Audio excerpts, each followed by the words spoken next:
Bonjour à tous, bienvenue à notre webinar. On va juste laisser une petite minute pour laisser la chance à ceux qui sont un petit peu en retard d'arriver. En attendant, si vous voulez dire un petit bonjour dans le chat pour vérifier que vous nous entendez bien, que vous nous voyez, n'hésitez pas. Vous pouvez même rajouter d'où vous vous connectez si vous voulez partager l'info, ça nous permet de savoir un peu plus qui est notre audience. Bonjour Benoît, bonjour Walid, bonjour Stéphanie, Samir, Antonin, Yann. Super. On a des personnes de Lyon, de Gap, de Paris, du Maroc, de Bruxelles. Super. Bon, on va démarrer, ça fera arriver les prochaines personnes. Encore une fois, bonjour à tous et bienvenue à notre webinar. On est le 13 septembre 2022 et on va parler aujourd'hui de comment améliorer son efficacité commerciale grâce à la Smart Data. Ce webinaire est organisé en partenariat entre HubSpot et Nomination à l'occasion du nouveau connecteur entre les deux plateformes et on vous en dira un petit peu plus tout à l'heure. Quelques précisions avant de démarrer. On enregistre la session, donc vous pourrez accéder à l'enregistrement après coup. Et on aura un temps dédié pour les questions-réponses à la fin. Donc, n'hésitez surtout pas à poser vos questions dans l'onglet chat, le même que vous avez dit bonjour. Si on arrive à y répondre pendant le webinaire par écrit, on le fera. Mais pour les questions qui demandent un peu plus de discours, on aura bien un temps dédié à la fin du webinaire. Alors, aujourd'hui, on va parler de 3 sujets en particulier. On commencera par une introduction rapide. Puis, on parlera de la génération de pipe, de comment augmenter sa vélocité et son taux de conversion. Et enfin, comment développer ses comptes. Et comme je le disais, on finira par des questions-réponses. Je suis Baptiste Grégory, je suis Marketing Manager pour HubSpot. Et aujourd'hui, j'ai avec moi 2 super intervenants pour le webinaire. Yann, qui est Senior Sales Manager pour HubSpot. Bonjour Yann. Salut Baptiste, bonjour tout le monde. Ravi d'être là aujourd'hui. Ravi de t'avoir aussi. Et Pierre, qui est Product Owner pour Nomination. Bonjour Pierre. Bonjour Baptiste, merci. Bonjour à tous. Et merci à tous les deux d'être là aujourd'hui. Et on va commencer tout de suite. Yann, je te laisse la main pour l'introduction. Merci Baptiste. Comme tu l'as justement dit, aujourd'hui on va parler de data, on va aussi parler de CRM, des sujets passionnants, mais je voulais vraiment rendre la chose la plus vivante possible et du coup je me suis dit pourquoi pas introduire le sujet avec des équations. Je suis sérieux, mais ne vous inquiétez pas, on ne va pas revenir en 4e sur vos cours de maths. Le but, c'est qu'on soit le plus concret possible aujourd'hui. Et ce qu'on souhaite faire, c'est vraiment vous partager les résultats de nos analyses et de celles de nos milliers de clients. De manière globale, la data, elle va être critique pour la prise de décision à tous les niveaux. Que ce soit sur des actions très stratégiques comme anticiper le nombre de recrutements, construire un prévisionnel et anticiper les investissements possibles, que ce soit sur des choses beaucoup plus, opérationnelles, comme arriver à regarder le niveau d'activité d'un commercial tout simplement. Donc vraiment, toutes les décisions, en fait, elles devraient se reposer sur une donnée, sur de la data qui soit qualitative ou quantitative. Et le but aujourd'hui de ce webinaire, c'est vraiment de faire un retour sur expérience, sur ce qu'on a vu qui a bien fonctionné pour aider les sociétés dans leur croissance.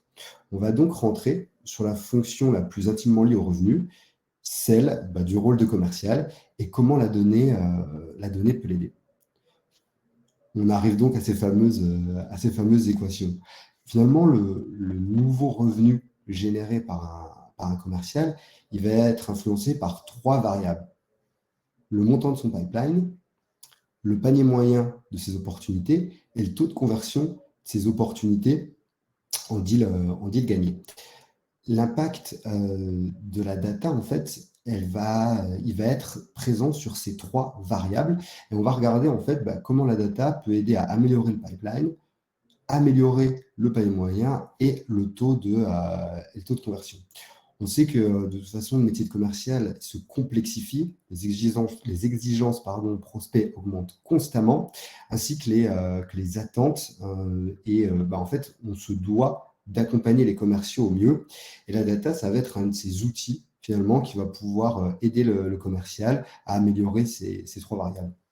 Au niveau de l'entreprise, finalement, le chiffre d'affaires, ça va être le nouveau revenu qu'on vient de voir, plus le revenu de sa base installée, moins, si on est sur des modèles notamment de SaaS, moins tout ce qui va être attrition, c'est-à-dire les clients qui partent. Donc finalement, pour conclure, la data plus le CRM, on va vous montrer comment ça amène une entreprise au succès. On va commencer, si j'arrive à passer à la slide suivante. Hop, je te remercie, j'ai été aidé par Baptiste, sur le premier point qui va être générer du pipeline. Comment on va pouvoir du coup accompagner les commerciaux ici? D'ailleurs, c'est souvent vu comme la partie la plus ingrate dans le rôle de sales de la part des sales eux-mêmes. Elle est néanmoins critique dans le succès des organisations. D'ailleurs, c'est un aspect qui est tellement critique dans le sales process qu'il y a des profils qui ont été créés pour ça. On parle souvent de BDR, des fameux business developers ou SDR. Et on a vu une évolution quand même dans les dernières années du rôle du marketing avec des objectifs en termes de génération de pipeline ou de nombre de marketing qualified leads. Cette partie du processus de vente, elle a eu énormément de changements, elle a vu une grosse évolution au cours des dernières années. Si on remonte, ne serait-ce qu'il n'y a que 10-15 ans, quelqu'un qui prenait l'annuaire et qui appelait tous les dentistes parce qu'il vend une solution au dentiste à une liste de contacts sans réfléchir, c'était encore la réalité du terrain. Maintenant, si on va à l'extrême opposé dans le spectre, on va avoir des gens qui vont appeler des contacts, qui vont être priorisés par une intelligence artificielle en fonction de données démographiques ou comportementales. Donc, bref, on se rend compte qu'il y a eu beaucoup de changements pour aider les commerciaux. Cette pipe gen, finalement, ce qui va permettre d'arriver à générer des leads et transformer ces leads en opportunités, ça passe toujours par ces quatre étapes. Ça va être la définition du territoire, quelles sont mes entreprises cibles, quels sont les territoires que je peux viser. Ensuite, au sein de ces entreprises, donc on parle plus en B2B ici, évidemment arriver à faire ce qu'on appelle un mapping de compte et aller chercher des points de contact intéressants. Et ensuite, prioriser tous ces contacts. On sait que le temps, c'est une ressource précieuse, voire la plus précieuse pour les commerciaux. Et puis ensuite, finalement, et seulement après tout ça, on va commencer à interagir avec ces personnes via plusieurs canaux, que ce soit le téléphone, les réseaux sociaux, l'emailing, etc. Et la data, elle est critique à tous les étages. Elle va permettre aux sociétés de maximiser les ressources à leur disposition. On a tendance à parler du coût d'acquisition client. Une grande partie de ce coût, elle est liée à la génération de pipeline et notamment les efforts marketing et sales. Une data efficace, ça va permettre de maîtriser ces coûts et d'avoir un coût du lead le plus bas possible et un coût de l'opportunité le plus bas possible. Donc tout ça, c'est très théorique, mais on va voir comment le CRM et la data peuvent accompagner le commercial sur ces sujets d'une manière beaucoup plus concrète. Et du coup, je vais laisser la main à Pierre qui va nous en faire la démonstration. Merci Yann pour cette introduction. Effectivement, d'après le discours de Yann, on croit comprendre que faire du sourcing, c'est un peu comme chercher une aiguille dans une botte de foin. Et on va voir que c'est pas forcément le cas quand on a les bons outils. Effectivement, il y a plus de 3 millions d'entreprises en France. Il y a peu de chances pour qu'elles soient toutes dans votre cible. Yann l'a très bien rappelé, le sourcing est vu comme une tâche ingrate, assez chronophage et potentiellement complexe. Mais d'abord, sourcer, c'est quoi? Sourcer, c'est tout simplement ajouter des listes de boîtes à prospecter. Le commercial, il a besoin de trouver les bons prospects facilement. Et donc, je vais vous convaincre qu'avec nomination, la bonne segmentation et la bonne data, c'est possible. Donc, trêve de présentation PowerPoint, passons tout de suite à la démo.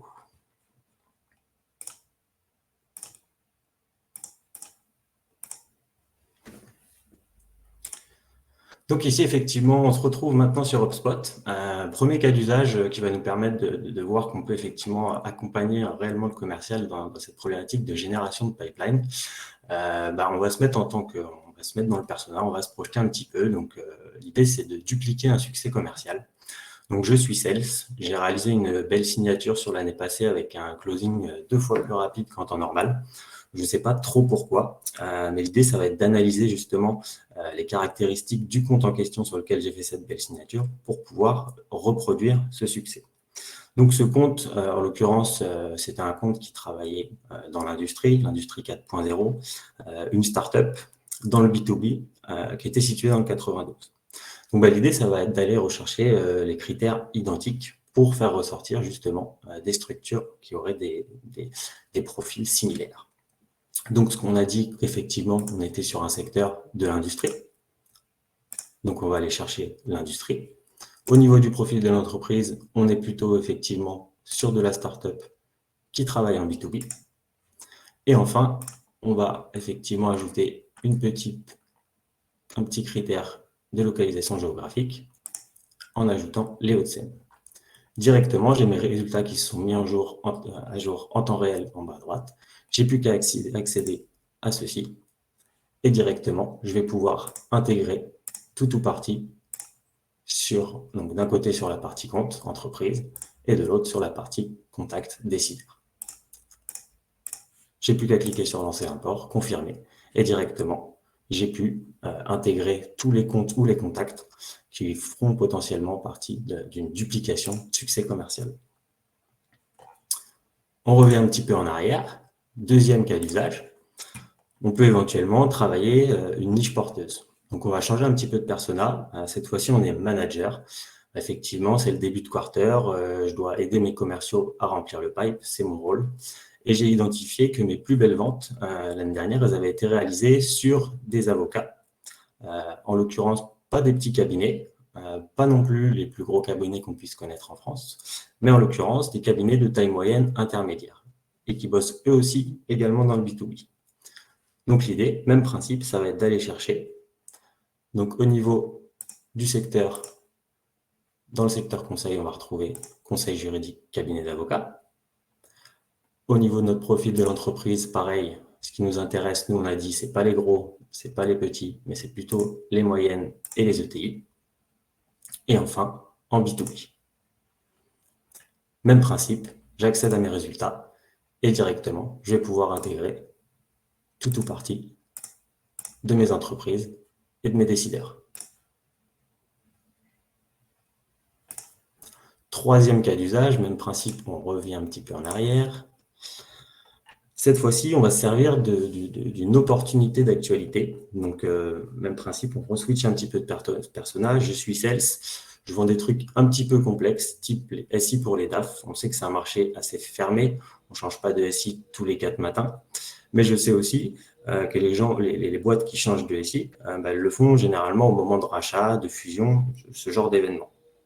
Donc, mon produit, on sait aussi qu'il a une forte valeur ajoutée sur la gestion des normes comptables entre les différents pays. Et je ne veux pas les grosses boîtes. Bref, on est vraiment sur des critères pas très simples à trouver. Et on va voir qu'avec nomination intégrée HubSpot, on peut le faire très rapidement. Donc, effectivement, je vais aller chercher dans ce qui m'intéresse, toutes les ETI et les filiales d'ETI qui travaillent à l'international, puisqu'on a dit qu'effectivement, notre produit était plutôt destiné à des entreprises qui travaillent à l'international, donc entreprises actives à l'international. Et on va aller chercher cette fois-ci un nouveau critère au niveau d'actualité de l'entreprise. Effectivement, ce qu'on a dit, ce qui nous intéresse, c'est certes les ETI qui travaillent à l'international, mais qui ont, par exemple, dans les 6 derniers mois, réalisé de la croissance externe. Voilà comment, en 3 clics, je peux identifier 114 structures qui correspondent à mon cœur de cible. Je vous mets au défi de réaliser un sourcing qui répond aussi précisément à vos attentes et aussi rapidement. Yann, je te laisse poursuivre sur notre deuxième problématique. Tu m'as donné envie de repartir faire de la prospection et du sourcing cet après-midi, Pierre. C'était très clair. Si on revient peut-être sur le PowerPoint, hop. En effet, une fois qu'on a du coup réussi à générer ce pipeline, on a réussi à créer des opportunités, on va évidemment devoir les convertir en clients. Une partie sur laquelle les sales sont toujours un peu plus motivés d'ailleurs.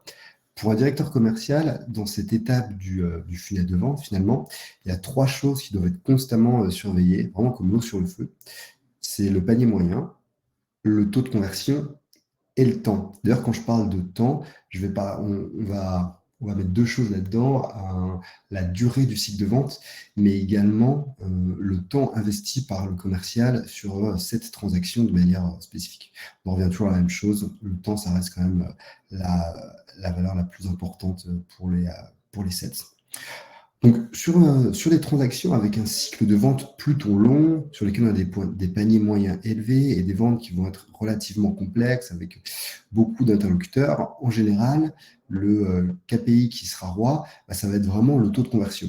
Combien d'opportunités j'arrive à transformer en clients. Cependant, ce qui est clé de garder en tête, c'est que ces ventes, elles ne se font jamais seules. On parle de team selling. Et le commercial, ça va devenir un vrai chef d'orchestre en interne. Il va devoir gérer peut-être des avant-ventes plus techniques, un responsable légal, des personnes du service, son manager, peut-être son directeur. Faire tout soi-même, en fait, c'est l'équivalent d'un suicide commercial. Ça va faire perdre du temps au commercial. Il va manquer d'expertise parce qu'on ne peut pas être bon sur tous les sujets. Et du coup, le fameux win rate, ce taux de conversion, va diminuer. La data ici, elle va aussi jouer un rôle précieux pour soutenir le commercial et on sera vraiment en mesure de mapper le compte client. Et par exemple, le marketing va être en mesure d'envoyer du contenu pertinent aux parties prenantes côté prospect afin de les amener à maturité à leur rythme. C'est-à-dire que on peut peut-être avoir un champion au sein du compte, 2 ou 3 personnes qui suivent le projet d'assez loin, mais on va avoir peut-être un directeur technique ou une personne au légal qui, elles aussi, ont leur mot à dire sur la prise de décision. Le marketing, grâce à un compte bien mappé, va pouvoir envoyer du contenu et amener ces personnes à gentiment changer d'avis sur la solution que vous proposez. Et là, en fait, c'est vraiment le sales qui récupère du soutien de la part d'autres stakeholders au sein de sa propre entreprise. Ces actions, elles vont être critiques pour signer des deals vraiment plus gros sur des sociétés plus conséquentes. Au contraire, sur des deals qui vont être un peu plus transactionnels, un peu plus rapides et en général avec un panier moyen un peu plus bas, on va surveiller également ce taux de conversion, mais on va être très, très, très vigilant sur le temps passé sur chaque transaction par le commercial. Et ce qu'on veut, c'est vraiment aider le sales en lui fournissant une donnée correcte du compte et qui ne perde absolument pas de temps. C'est-à-dire que quand l'opportunité a été créée, on veut qu'il soit directement en mesure de savoir qui sont les 2 ou 3 points de contact qui vont prendre la décision dans cette entreprise. C'est en général des comptes plus petits, on doit vite arriver là. On ne veut absolument pas que le sales perde du temps à faire ce genre de recherche. C'est de la donnée qui doit être là pour qu'il puisse passer plus de temps sur d'autres opportunités ou sur de la prospection pour en générer d'autres. Donc on va voir encore une fois comment dans nomination on peut être plus efficace grâce à de la donnée. Et du coup, je te redonne la main, Pierre. Merci. Poursuivons sur cette deuxième problématique. Alors effectivement, on croit comprendre que le temps est un petit peu l'ennemi du commercial. En l'occurrence, courir c'est bien, closer c'est mieux. L'idée n'est pas justement de courir après le temps, mais plutôt d'arriver à mieux le maîtriser aujourd'hui. Le commercial, il a besoin d'améliorer sa conversion et d'aller plus vite au deal, c'est un fait. On va voir qu'avec HubSpot et nomination, on peut redonner du temps au commercial pour réellement le laisser se concentrer sur des tâches à forte valeur ajoutée. Même principe, je passe tout de suite sur la démonstration.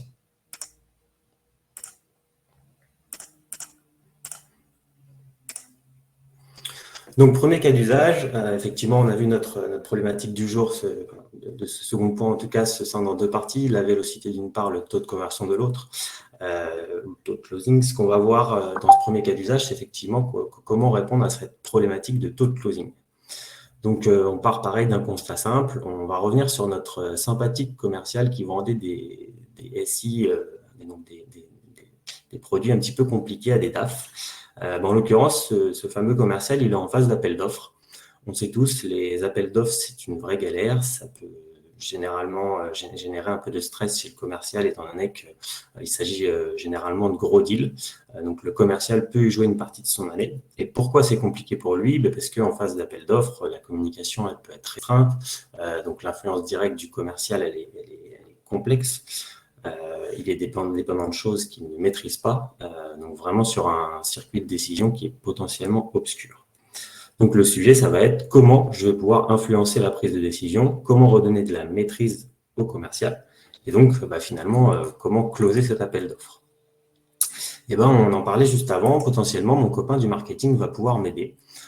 Effectivement, moi, je suis CAM. Là, en l'occurrence, le client à qui je dois vendre des produits un peu complexes, c'est la SNCF dans le cadre de cet appel d'offres. Et on va voir que le marketing va pouvoir m'accompagner.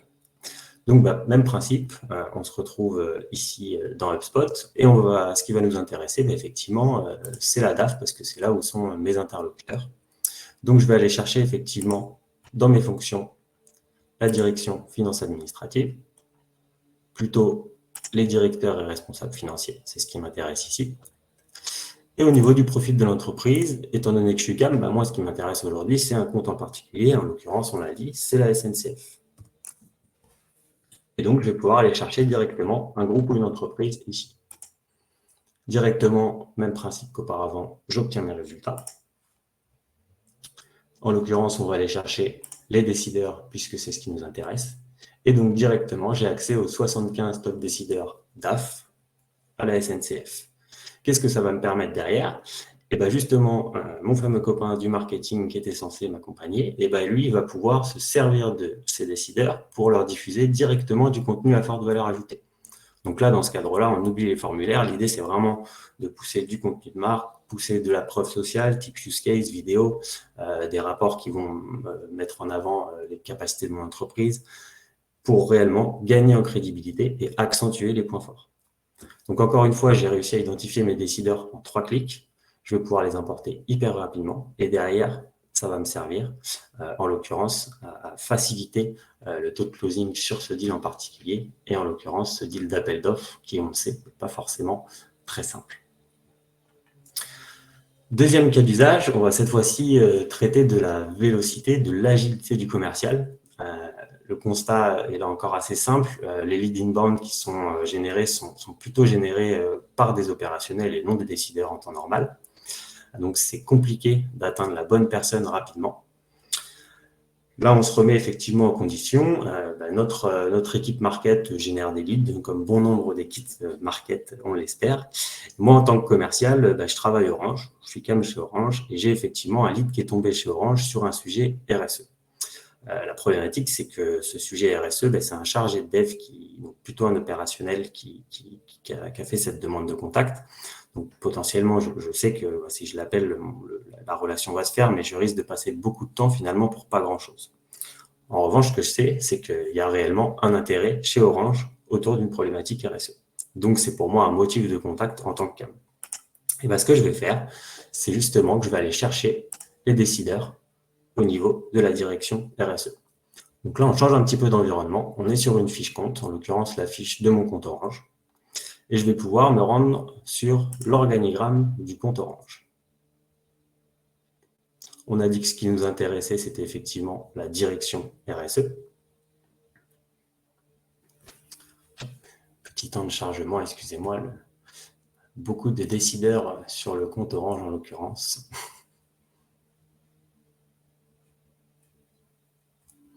Voilà. Et donc, ici, on retrouve notre organigramme avec les différentes directions. On a dit que ce qui nous intéressait, c'était la RSE, donc direction, développement durable, environnement. J'ai accès à 26 décideurs.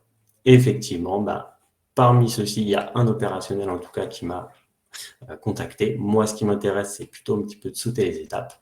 Et donc, je vais pouvoir aller, par exemple, importer directement les top décideurs, donc Codir et C-Level, donc Gaël, Elisabeth et Mathieu, qui sont visiblement les décideurs et donc qui ont normalement un pouvoir de décision et donc de signature. Et je vais pouvoir les intégrer directement à mon CRM pour les travailler. Donc concrètement, je saute des étapes et donc je gagne du temps dans mon process commercial. Donc voilà comment, grâce à Nomination intégrée à HubSpot, on peut rendre ces commerciaux plus agiles et donc plus performants sur leur closing. Yann, je te laisse poursuivre sur notre troisième problématique. Incroyable. On a réussi à très vite mapper un compte.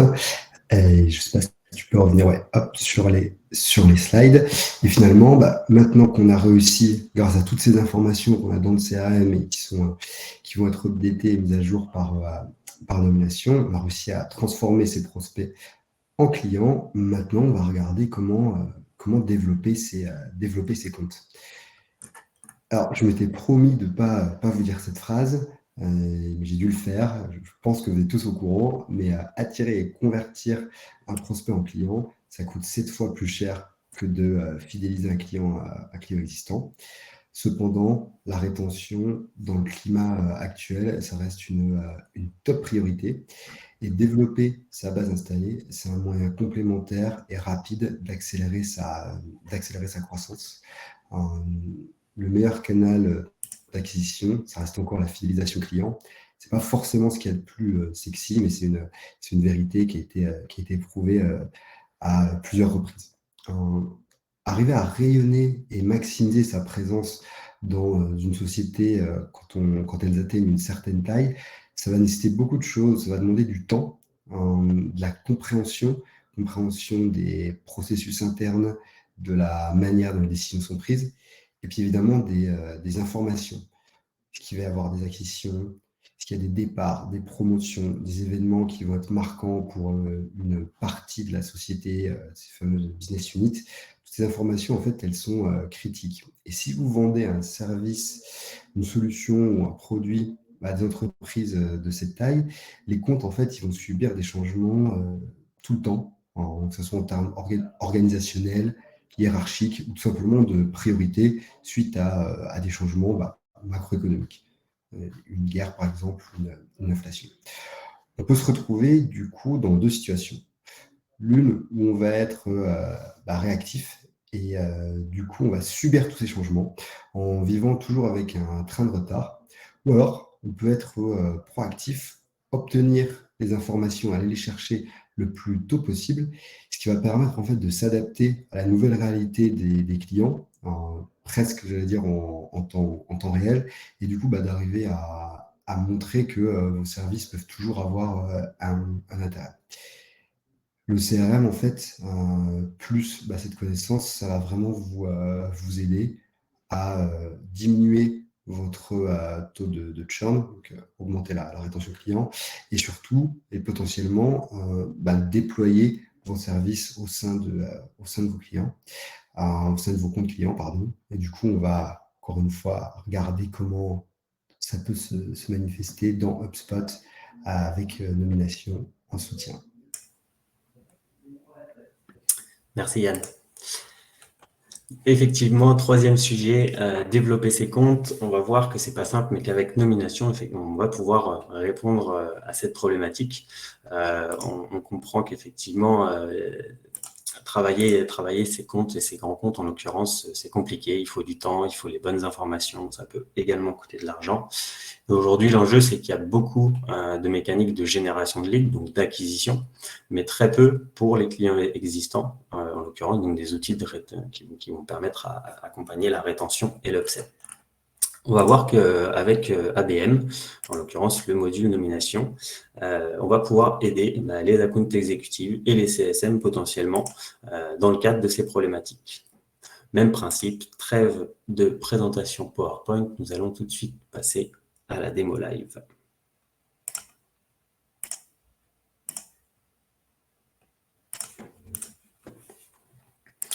Donc, nous retrouvons effectivement notre fameux compte Orange, donc fiche compte directement dans HubSpot.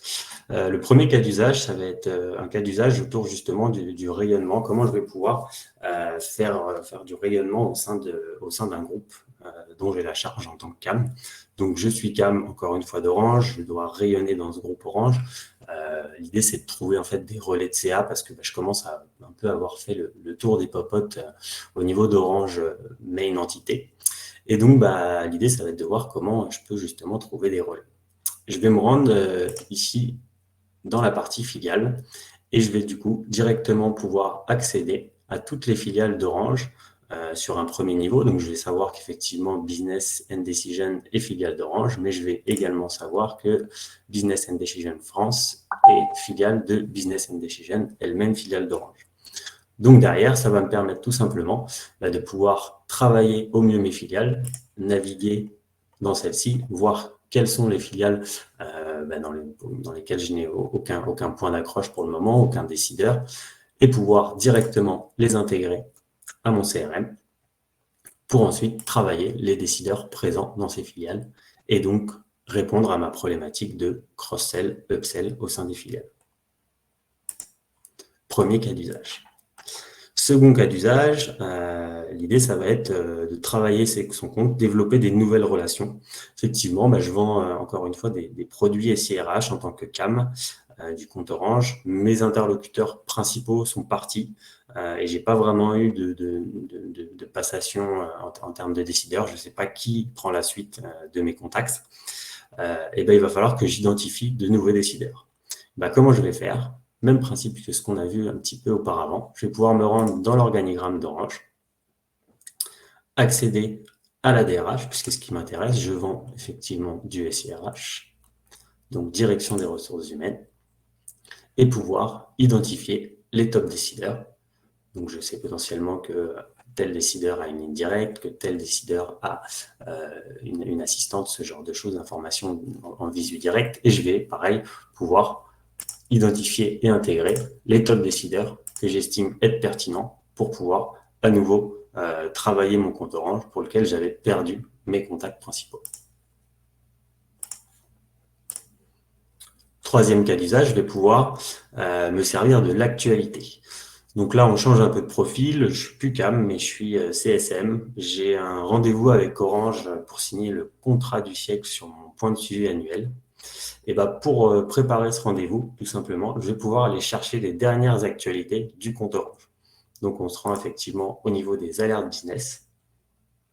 Et depuis ces alertes business, je vais pouvoir consulter le fait que Orange a eu un article de presse il y a 2 jours, qu'il y a eu 3 nominations sur les 6 derniers mois, par exemple. Alors, excusez-moi, ça charge un petit peu.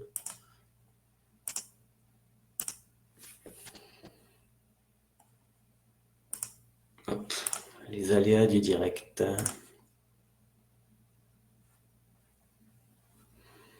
Ça va venir. Un même principe, c'est qu'il y a quand même beaucoup de contenu sur ce compte.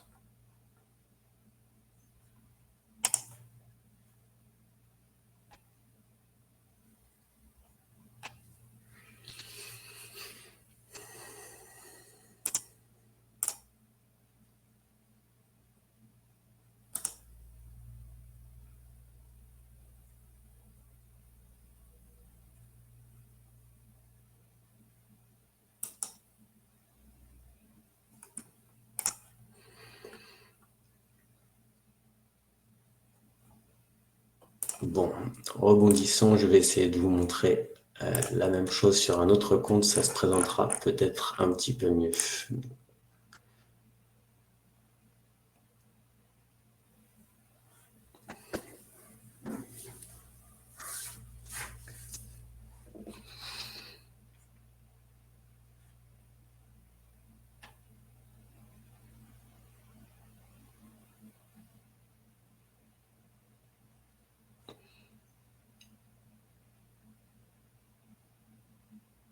Alors, je suis désolé, on va passer cette partie-là, on y reviendra peut-être après. En l'occurrence, pour finaliser rapidement sur ce troisième cas d'usage, effectivement, vous allez pouvoir accéder donc, aux alertes business des comptes en question. Donc, là, on parlait plutôt d'Orange, mais on est passé à la Société Générale. Et donc, pouvoir accéder au fait que, effectivement, il y a eu une nomination sur la journée passée, qu'il y a eu des speakers qui sont intervenus sur des tables rondes, qu'on a des projets de croissance externe, comme on a pu le voir tout à l'heure, au moment où on développait d'autres cas d'usage. Vraiment toute l'information autour du compte en particulier. Et donc, pourquoi c'est utile ? on prenait le cas de notre CSM qui avait ce rendez-vous important, ben, il va pouvoir prendre un maximum d'informations, même si l'information n'est pas forcément pertinente pour le rendez-vous en lui-même. Ça permet vraiment de pouvoir avoir de l'info sur le compte et potentiellement lancer une conversation un petit peu annexe avec son décideur qui va potentiellement témoigner du fait que voilà, on a une relation un peu particulière avec celui-là, ce qui peut potentiellement servir pour la suite. Dernier cas d'usage, cas d'usage 4 sur cette troisième partie de développement des comptes. On va encore une fois prendre le cas du CSM. On sait que le CSM peut potentiellement avoir beaucoup de comptes, le Customer Success Manager peut avoir beaucoup de comptes à s'occuper. On sait qu'il y en a qui ont 60, 80, 90 comptes à travailler à l'année, ce qui est énorme. Ça peut potentiellement être compliqué de tous bien les gérer. Et ben on va pouvoir, dans le sens inverse de ce qu'on vient de voir un petit peu là, l'idée c'était d'aller chercher les alertes business. Là, on va pouvoir être alerté justement au bon moment de ce qui se passe sur ces comptes. Donc, on prend un exemple, effectivement, le changement de poste, c'est quelque chose qui est important pour le CSM. Hein. Si ces décideurs changent dans les structures qu'ils travaillent, il faut qu'ils le sachent, c'est important pour lui. Aussi bien pour savoir si c'est une opportunité qu'une menace. Donc, comment on va faire? Eh ben, tout simplement, on va se rendre dans la partie Smart Campaign, qui est le troisième module de nomination, qui va permettre en fait de générer des alertes sur les actualités qui sont générées chaque jour par nomination. En l'occurrence, nous, on va reprendre le cas d'Orange. On a créé une petite alerte qui s'appelle nomination chez Orange et qui va donc venir identifier en fonction des critères qu'on aura indiqués. Et par exemple, moi, ce qui m'intéresse, c'est d'obtenir chaque jour les nominations qui ont lieu dans un profil de l'entreprise Orange. J'ai sauvegardé mon alerte et chaque jour, à 10 heures, un cron automatique va tourner et venir intégrer automatiquement tous les contacts qui correspondent à ces critères. Donc voilà comment, grâce à la nomination, je peux vraiment obtenir un maximum d'informations directement dans mon spot pour développer au mieux mes comptes clés, aussi bien en push qu'en pull, pour le coup, comme on vient de le voir.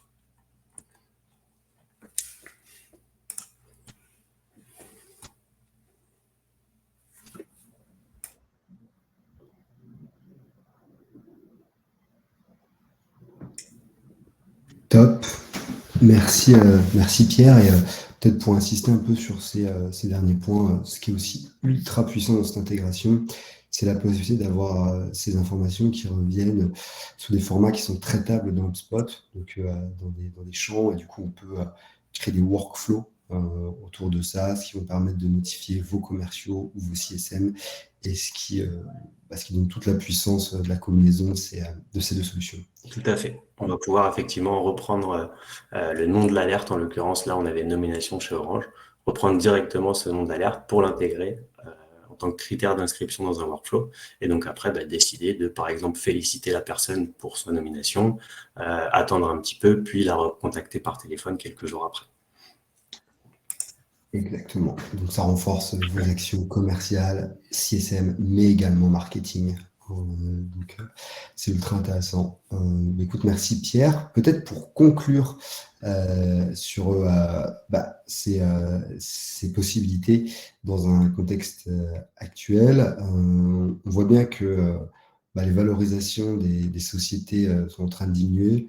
Les levées de fonds s'espacent et sont plus faibles qu'il y a 6 ou 9 mois. Et rentabilité, c'est le mot à l'ordre du jour. La croissance à tout prix, pour l'instant, en tout cas, c'est terminé. Afin de maintenir cette dernière, c'est vraiment nécessaire de revoir et d'optimiser les méthodes d'acquisition client. Et la technologie, elle va être au centre de tout ça.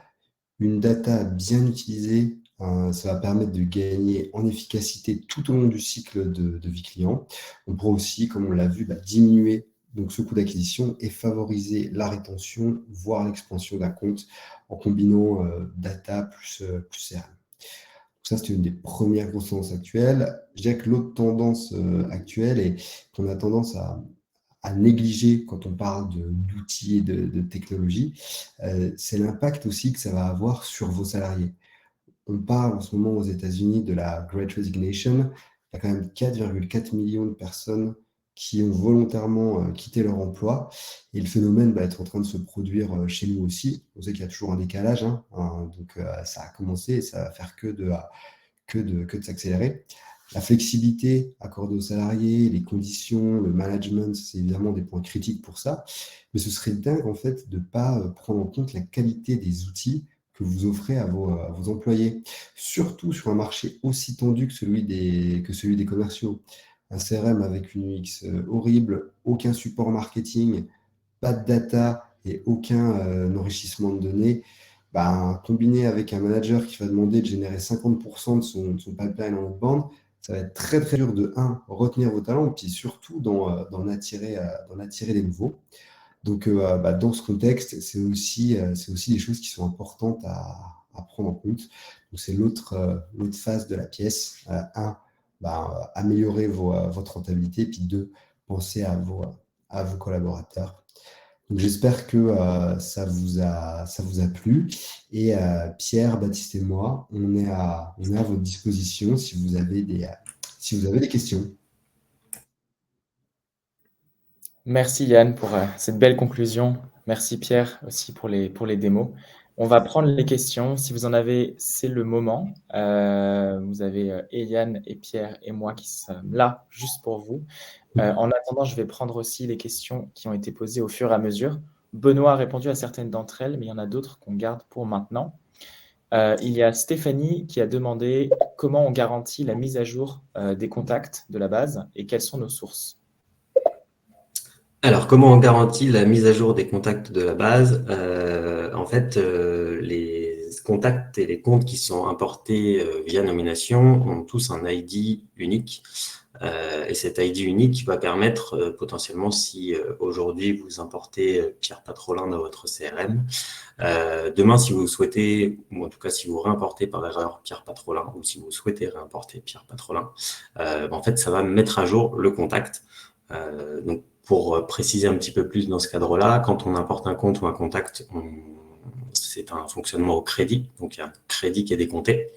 Et si toutefois vous réimportez un même compte ou un même contact plus tard, le crédit ne sera plus décompté et pour autant vous aurez une mise à jour puisque la donnée aura potentiellement changé et vous sera poussée directement quand vous tenterez l'import. Merci Pierre. Je vois qu'il y a plusieurs personnes qui demandent si ils peuvent faire des démos. Je propose de lancer le sondage tout de suite. Donc, si vous souhaitez une démo, mettez oui pour être contacté. Et pendant ce temps-là que vous répondez au sondage, on continue la réponse aux questions. On avait une question tout à l'heure de Marion qui demandait s'il y a une solution similaire pour le B2C. Est-ce que tu veux prendre, Yann? Ouais, c'est une bonne question. Je dirais, dans le cadre d'un business B2C, vous pouvez toujours utiliser de toute façon un CRM qui va vous aider pour gérer vos contacts, gérer vos données, évidemment, et marketer vos contacts et leur vendre. Sur un aspect ensuite plutôt d'enrichissement de données, pas forcément à ma connaissance, surtout avec la RGPD, c'est faire un apport de contact B2C est beaucoup plus challengeant. Corrige-moi Pierre, en tout cas je ne pense pas que Nomination le fasse et je ne suis pas certain que d'autres sociétés, en respectant la RGPD, se positionnent là-dessus. Alors effectivement, non, Nomination ne le fait pas. Je voulais juste répondre en parallèle parce que c'est un peu lié quand même sur la partie source, puisqu'il y avait deux parties dans notre question précédente. En l'occurrence, la source de nomination, elles sont diverses. Vous allez avoir les communiqués de presse, les partenaires médias et les alumni, les sites web, les profils publics des réseaux sociaux.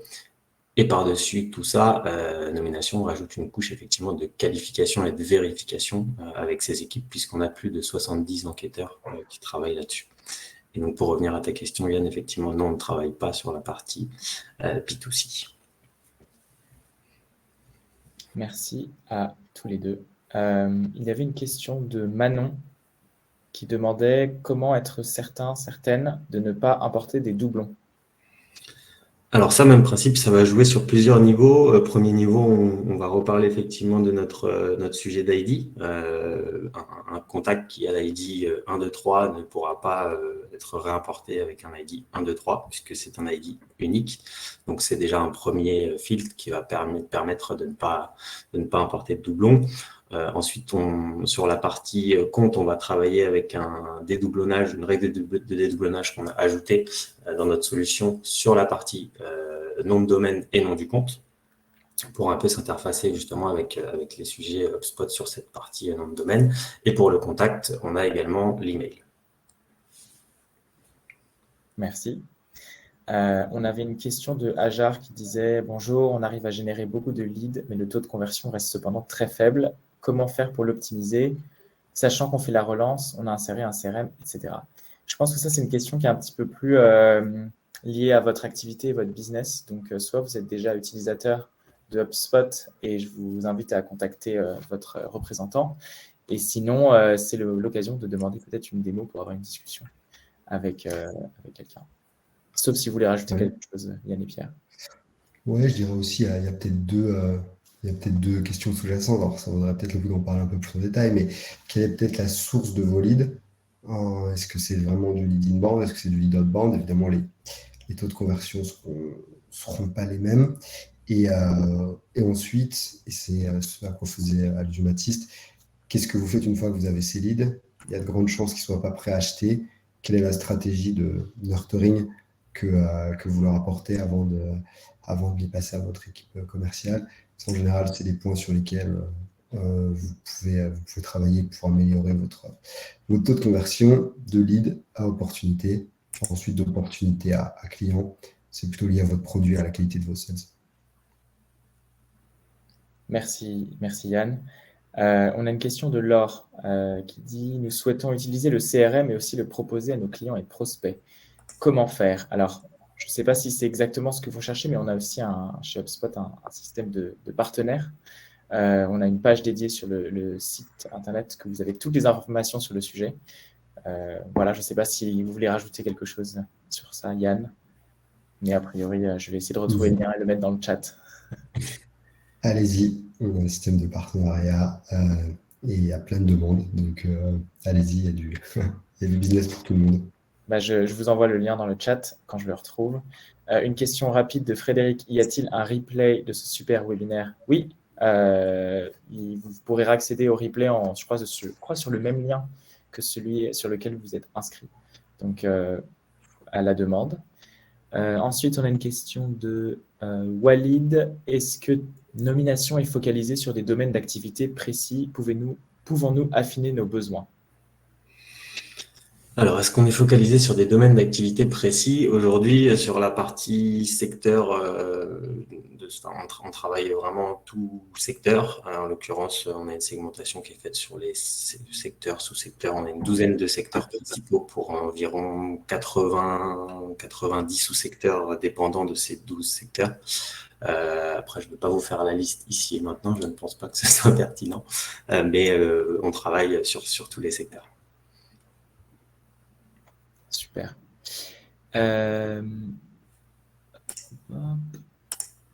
Bonsoir, les apps nomination sont-elles également disponibles sur notre territoire, la Nouvelle-Calédonie? Alors malheureusement, oui, elles sont disponibles. Après, il faut savoir que la donnée nomination aujourd'hui est une donnée exclusivement francophone, donc il faut savoir si vous en auriez besoin ou pas là où vous êtes. En l'occurrence, on a des contacts, des décideurs plutôt, donc en quasi-totalité sur la France et un petit peu en Belgique, un petit peu en Suisse. Mais voilà, si ça peut vous aider, la base décideur est composée de la sorte en tout cas. Super, merci Pierre. Je crois qu'à moins qu'il y ait des dernières questions qui sont en train d'arriver, on n'en a plus. N'hésitez pas aussi à répondre au sondage qui est dans l'onglet à côté du chat pour ceux qui ne l'ont pas fait. Je crois que certains avaient répondu dans le chat. Il faut bien mettre dans le sondage, sinon on ne saura pas que vous vouliez une démo.